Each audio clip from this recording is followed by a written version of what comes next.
His Excellency President Uhuru Kenyatta today officially opened the 2019 A.S.K Nairobi International Trade Fair at Jamhuri Park, showground, whose theme was promoting innovation and technology in agriculture and trade.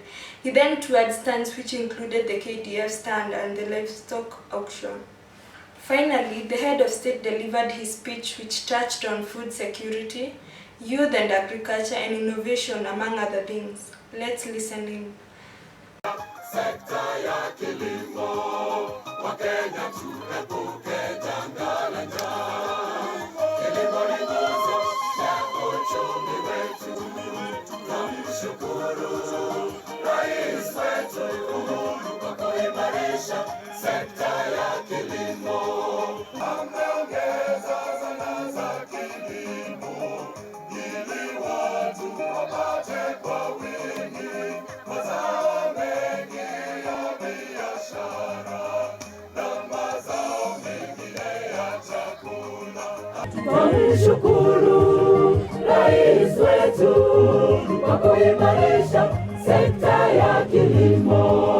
Wakenya tuepuke janga la njaa.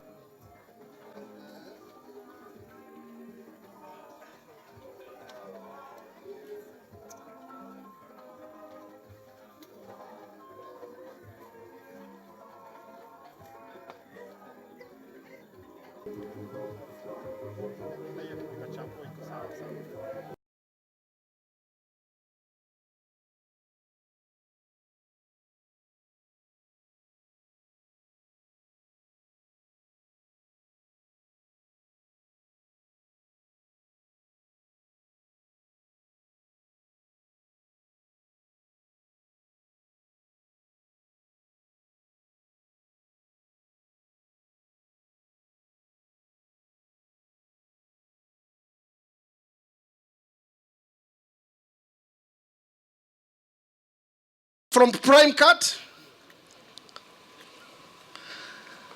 250 from prime cut, 800,000 mara ya pili, 800,000 mara ya tatu. 10 for that time. Number 78. 500, 600,000 prime cut.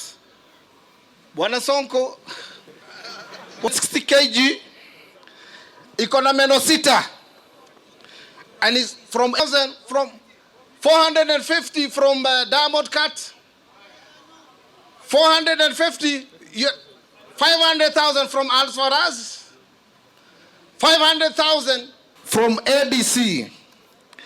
Na ile ingine wanyama wanakaa kama binadamu.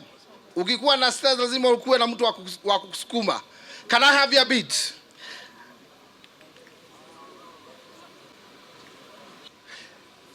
$650 to His Excellency the President for the first time. 650, 700 from prime cut for the first time. We have 750. Someone the shop. Anxious. The judge, thank you, Your Excellency. For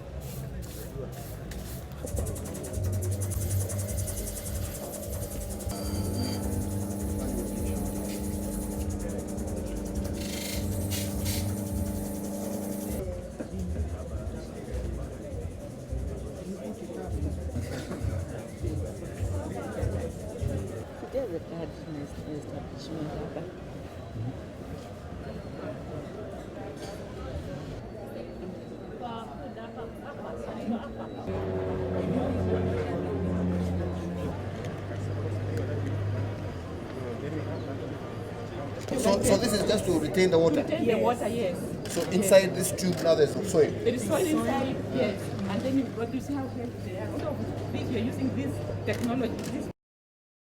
My government has formulated the agricultural transformation and growth strategy that covers the next 10 years from 2019 to 2029. The strategy is focusing on three key outcomes, which are, firstly, to increase smallholder farm incomes, secondly, to increase production and value addition through agro-processing, and thirdly, to build household resilience to food security and climate change. Among the measures we are putting in place to achieve these outcomes are firstly reforming the fertilizer subsidy program and replacing it with a smart e-incentive to provide inputs to smallholder farmers managed through an e-wallet system, and that will involve the private sector.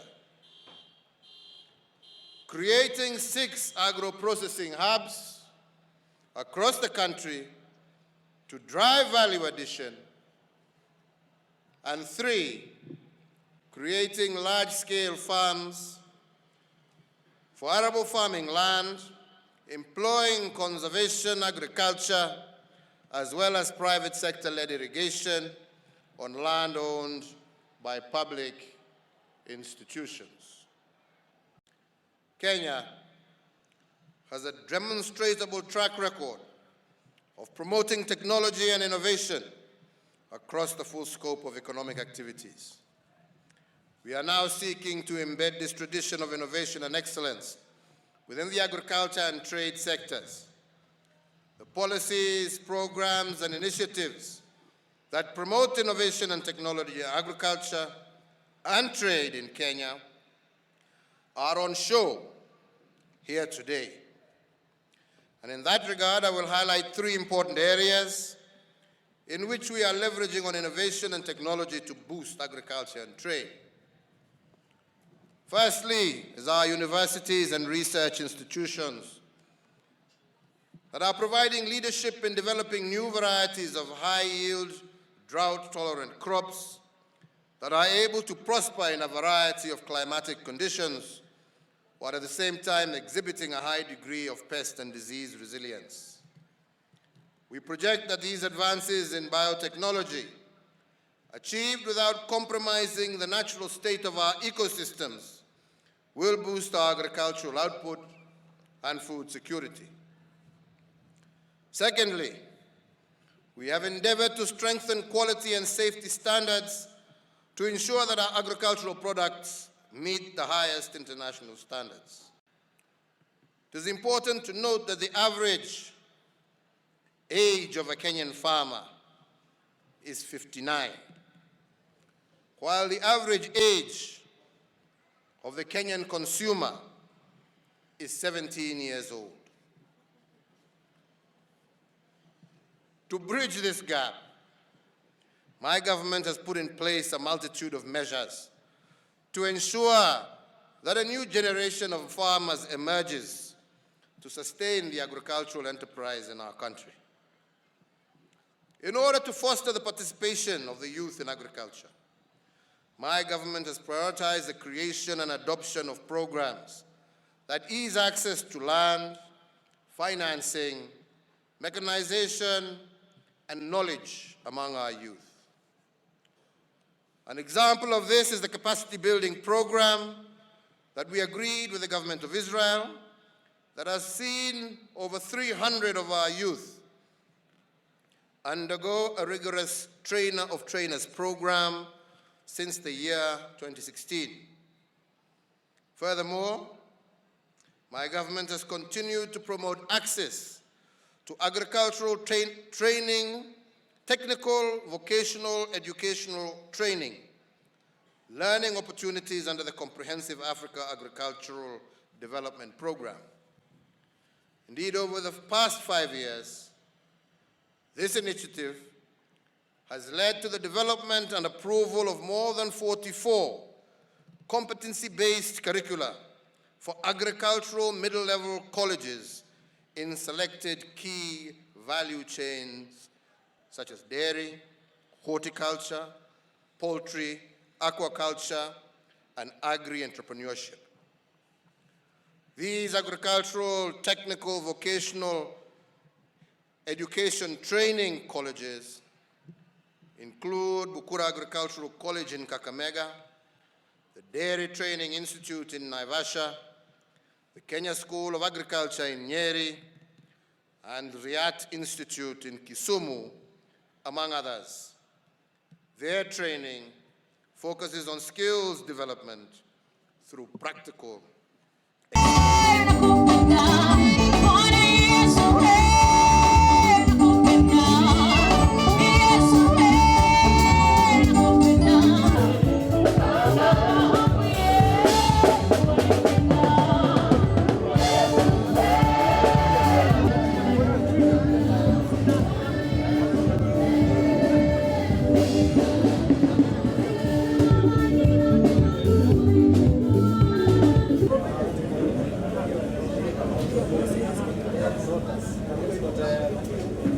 Yes. The power that the RPM or the revolution per minute through this side is around 6,000 revolutions per minute.